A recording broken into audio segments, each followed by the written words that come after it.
Auzi, Cornele, dar noi avem la masă numai slănină, mă? Hai că ești nesimțit. Cum nu mai slănină? Păi n-ai 3 feluri de slănină, ce mai vrei?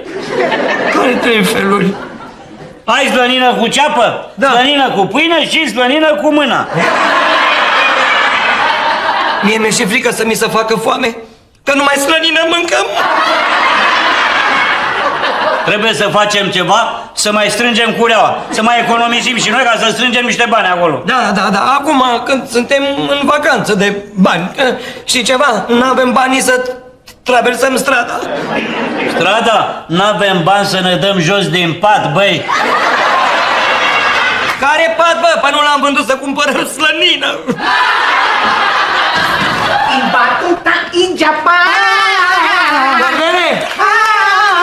Și ăștia mănâncă slănină.